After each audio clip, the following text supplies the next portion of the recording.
तो दोस्तों, मेरा नाम दीपिका है और ये कहानी हिमाचल की है।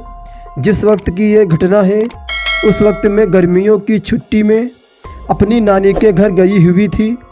मेरी नानी का घर शिमला से 7 किलोमीटर दूर था। ये सन 2008 की बात है। मेरी स्कूल की छुट्टियां थीं तो मैं देहरादून से हिमाचल अपनी छुट्टियां बिताने गई हुई थी और मेरी नानी हिमाचल में मेरे मामा के साथ रहती थी। मेरे मामा को बचपन में पोलियो हो गया था, इसलिए उनके पैर बिल्कुल ख़राब थे। वो चल फिर नहीं सकते थे और दिमागी रूप से भी मेरे मामा जी थोड़े एबनॉर्मल थे। हमने कई बार उन्हें देहरादून हमारे साथ आकर रहने के लिए कहा, मगर नानी ने अपने घर को छोड़ने के लिए साफ मना कर दिया और बोली कि गांव के हवा पानी की वजह से ही वो ज़िंदा है। शहर के भीड़ भक्कड़ में उससे रहा नहीं जाएगा, जो कि ये बात सही थी। खैर, हम ही हर छुट्टियों में नानी से मिलने पहुंच जाते थे और 2008 की बात है।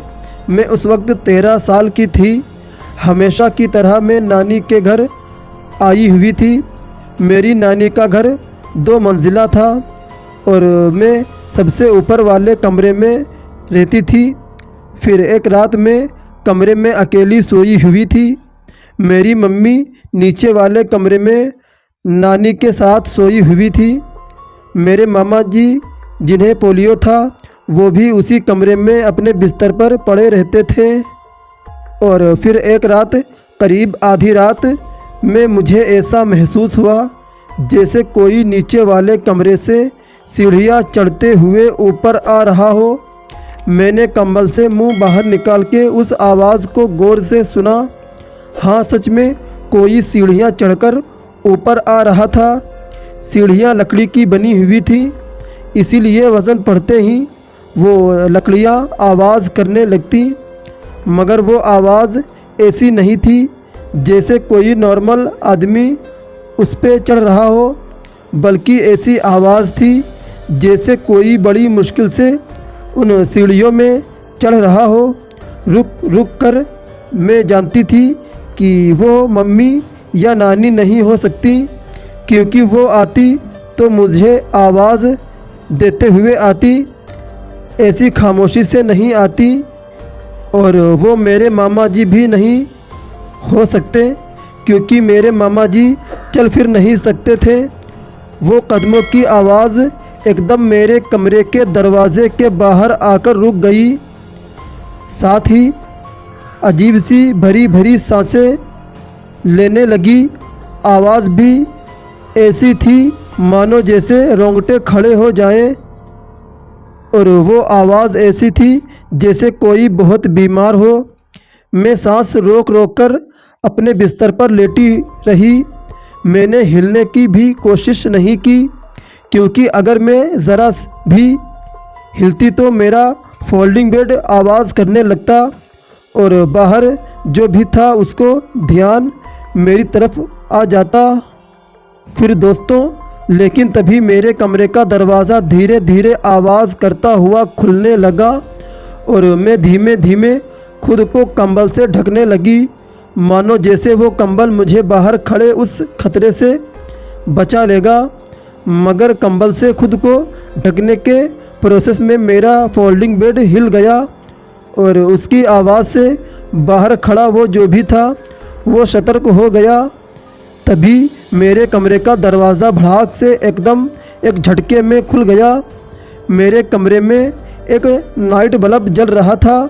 मैंने उसी की रोशनी में दरवाज़े में उसे खड़े देखा था। वो मेरे मामा जी थे, मगर वो अजीब तरह से खड़े थे। पहले तो मेरे लिए ये आश्चर्य की बात थी कि मामा जी खड़े कैसे हो सकते हैं। और दूसरी बात जिसने मुझे डरा कर रखा हुआ था वो ये कि मामा जी की आँखों एकदम सफ़ेद थी, हाथ घुटने से नीचे तक लंबे थे और पैर आड़े टेढ़े मुड़े हुए थे। मैंने मामा जी को हमेशा बिस्तर में पड़े हुए देखा था, मगर इस तरह से खड़े देखना मेरे लिए रूह कंपा देने वाला मंजर था। सिर्फ 13 साल की थी मैं, मगर मेरे अंदर खुद पर काबू पाने की अच्छी क्षमता थी। मैं अपने डर पर काबू पाकर चुपचाप बिस्तर पर लेटी रही। मेरे मामा जी, जो असल में मेरे मामा थे बल्कि वो कोई शैतान था, वो कमरे के अंदर घुसा और हवा में कुछ सूंघते हुए इधर उधर मुंह घुमाने लगा। तभी दोस्तों एकदम से घर के बाहर आंगन में एक आवाज़ आई, मानो जैसे कोई लाठी को ज़ोर ज़ोर से ज़मीन में मार रहा हो।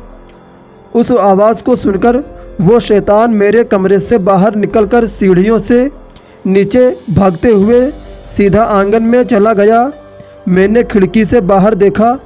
बाहर मेरी नानी हाथ में डंडा लिए खड़ी हुई थी और वो शैतान मेरी नानी के सामने किसी बच्चे के जैसे चुपचाप सिर झुकाकर खड़ा हुआ था। फिर उसके बाद मेरी नानी ने ज़मीन में एक पुरानी सी मैली कुचैली चादर बिछाई और फिर से ज़मीन में डंडा मारा और वो शैतान चुपचाप डरते डरते सिकुड़कर उस चादर पर लेट गया, बिल्कुल मेरे मामा जी की तरह। फिर मेरी नानी ने उस चादर के चारों कोनों को पकड़कर एक गठरी बना ली और वो शैतान उस गठरी के अंदर बंद हो गया। मेरी नानी ने उस गठरी को अपने कंधे में लटकाया और फिर उन्होंने एक झटके से मुड़कर खिड़की की तरफ देखा। हाँ, उसी खिड़की की तरफ जिसके पीछे मैं खड़ी थी। मैंने तुरंत खिड़की से पीछे हटी और फिर मैंने पर्दों के पीछे ही देखा मेरी नानी के कंधे में गठरी टांग के जंगल की तरफ चली गई। मुझे बड़ा अजीब लगा। मैंने सोचा कहीं मैं कोई सपना तो नहीं देख रही। मैंने खुद को पींच किया, खुद के गाल पर थप्पड़ मारा और तब मुझे पता लगा कि ये हकीकत है, कोई सपना नहीं। मुझे डर लगने लगा। मैं अपने कमरे से बाहर निकली। ये हकीकत है, कोई सपना नहीं। मुझे डर लगने लगा। मैं अपने कमरे से बाहर निकली और डरते डरते सीढ़ियों से नीचे गई। मैंने अपनी नानी वाले कमरे में झांक कर देखा। मेरी नानी अपने बिस्तर पर नहीं थी। मेरे अपाहिज मामा भी अपने बिस्तर पर नहीं थे, मगर मम्मी अपने बिस्तर पर चैन से सो रही थी। मैं चुपचाप दबे कदम अपनी माँ के बेड के पास गई और मम्मी को जगाया, मगर मम्मी इतनी गहरी नींद में सो रही थी कि मेरे ज़ोर से हिलाने पर भी वो जागी नहीं। तभी मुझे दरवाज़ा खुलने की आवाज़ आई। मैं चुपचाप से मम्मी के बेड के नीचे छुप गई, क्योंकि मैंने नानी को कमरे में दाखिल होते हुए देख लिया था। मामा जी भी बड़े अजीब ढंग से चलते हुए अपने बिस्तर पर आकर लेट गए। नानी मामा जी से बोली, अब चुपचाप सो जाओ, बाहर मत निकलना, ऊपर कमरे में मत जाना। तेरी बहन की बेटी है, वो तेरी बहन की ही बेटी है, वो उसे कुछ मत करना। बेड के नीचे और मैं बेड के नीचे छुपे हुए मैंने अपनी नानी की ये बात सुनी और मेरे रोंगटे खड़े हो गए। यानी कि वो मेरे कमरे में जो शैतान था वो असली में मेरे मामा जी ही थे। मेरी धड़कनें तेज़ थी और सांसें में घबराहट।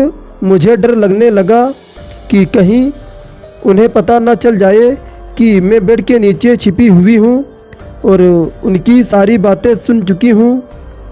और कुछ देर तक मैं अपने डर पर काबू पाते हुए बेड के नीचे ही छिपी रही, मगर तभी अचानक मेरी नानी ने बेड के नीचे झांक कर देखा और अजीब ढंग से मुस्कुराते हुए बोली, अरे बेटा, तू यहाँ क्या कर रही है? डर मत, बाहर आ जा। फिर नानी ने मेरा हाथ पकड़ा और मुझे बेड के नीचे से बाहर खींच लिया। मेरी माँ अभी भी गहरी नींद में सो रही थी। मैंने माँ को आवाज़ दी मगर कोई फ़ायदा नहीं हुआ। माँ सोती रही और मैं रोती रही। मेरी नानी ने मेरे आंसू पोंछे और बोली, डर मत बेटा, ये तेरा मामा अपाहिज ज़रूर है मगर ये कभी कभी नींद में चलने लगता है। पहले कभी इसे ये बीमारी नहीं थी मगर न जाने कैसे अब ये ऐसा करता है। कभी कभी तो ये चलते हुए पूरे गांव का चक्कर लगा लेता है। ये सुनते ही मेरी धड़कनें तेज़ होने लगी और नानी ने कहा, बेटी ये तुझे कुछ नहीं करेगा। और मैं नानी की बात पूरे ध्यान से सुन रही थी। मेरे मन में कई सवाल थे जो मैंने नानी से नहीं पूछे। ये कोशिश कर रही थी कि नानी समझ जाए कि मैं उनकी बात पर यकीन कर चुकी हूँ। मुझे तो ये मेरी नानी भी नहीं लग रही थी। ऐसा लग रहा था जैसे वो कोई और हो। मैं नानी के कमरे से निकलकर सीधा अपने कमरे में आई और दरवाज़े को बंद करके अच्छे से सुबह होने का इंतज़ार करने लगी। मुझे नींद नहीं आई। मैं पूरी रात सोचती रही कि नानी ने मेरे मामा जी को चादर में लपेटकर गठरी बनाकर पीठ में कैसे टांग लिया और फिर वो उन्हें जंगल में कहाँ लेकर चली गई। मेरे मामा जी को पोलियो था, वो ठीक से चल फिर नहीं सकते थे। फिर वो ऊपर मेरे कमरे तक सीढ़ी तक चढ़कर कैसे आ गए और आखिर वो आए ही क्यों थे। नानी ने मामा जी से ये क्यों कहा कि वो मुझे कुछ ना करे। इन्हीं सारी सवालों में उलझते हुए कब मेरी आंख लग गई पता ही नहीं चला। और जब सुबह हुई मेरी आंख खुली तब घर में कोहराम सा मचा हुआ था और नानी और मामा जी का कहीं पता नहीं चल पा रहा था। कुछ लोग कह रहे थे कि उन्हें बाघ ले गया है, कुछ बोल रहे थे कि वो पहाड़ से नीचे नदी में गिरकर मर गए हैं। मुझे कुछ समझ नहीं आ रहा था। मैंने माँ से पूछा। माँ ने बताया कि नानी और मामा जी सुबह से गायब हैं। नानी रोज़ सुबह मामा जी को सैर पर लेकर जाती थी पर आज वो दोनों वापस नहीं आए हैं। जब लोग ढूंढने उनको गए तो लोगों को वो लोग कहीं नहीं मिले। और फिर मैं अपनी माँ को पिछली रात की घटना के बारे में बताने ही वाली थी कि तभी दो आदमी भागते हुए कमरे में आए और बोले कि नानी और मामा जी की लाश पहाड़ के नीचे खाई में पड़ी हुई मिली है। फिर पुलिस आई और उनकी लाशों को वहां से निकालकर पोस्टमार्टम के लिए भेज दिया। पोस्टमार्टम में पता चला कि दोनों की मौत पहाड़ से नीचे गिरने की वजह से हुई है और उनकी मौत रात में ठीक 11 से 12 के बीच में हुई। ये बात सुनकर मुझे एक झटका लगा क्योंकि पिछली रात जब मैंने उन दोनों को देखा था तब रात का 1 बज रहा था। पोस्टमार्टम में ये भी पता चला कि नानी के दोनों गुर्दे पूरी तरह से ख़राब हो चुके थे। शरीर के अंदर एक बड़ा ट्यूमर भी था। नानी जल्द ही मरने वाली भी थी। गांव में ये बात फैल गई कि नानी ने ही मामा जी को पहाड़ से नीचे धक्का देकर मारा है और ख़ुद भी पहाड़ से नीचे कूदकर अपनी जान दे दी क्योंकि नानी जानती थी कि उनके मरने के बाद मामा जी की कोई उस तरह से देख रेख नहीं कर पाएगा जैसे नानी खुद करती थी। अब मुझे सब समझ में आ गया था। जिन्हें मैंने देखा था वो नानी और मामा जी का भूत ही था।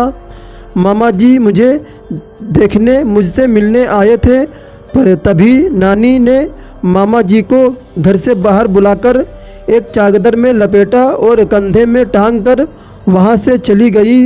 लेकिन अब उन्हें पता चला कि मैं डर रही हूँ तो उन्होंने वापस आकर मुझे शांत किया और मुझे वापस मेरे कमरे में भेज दिया। उनका इरादा मुझे डराना नहीं था लेकिन उस घटना से मुझे एक माँ का दिल समझ आ गया कि अपाहिज बेटे की देखरेख एक माँ से बेहतर कोई नहीं कर सकता। नानी ने अपने बेटे को सिर्फ इसलिए मार डाला ताकि वो किसी पर बोझ न बने और न ही लोग उसे दुत्कारें। तो दोस्तों देखो माँ का दिल कैसा होता है। तो दोस्तों आपको कहानी कैसी लगी प्लीज़ कमेंट करके ज़रूर बताएं और इसी तरह की डरावनी कहानियाँ सुनने के लिए हमारे चैनल को सब्सक्राइब करें और बेल आइकन को भी दबाइए ताकि हमारी जो नई वीडियो अपलोड हो सबसे पहले आप तक नोटिफिकेशन पहुंच सके।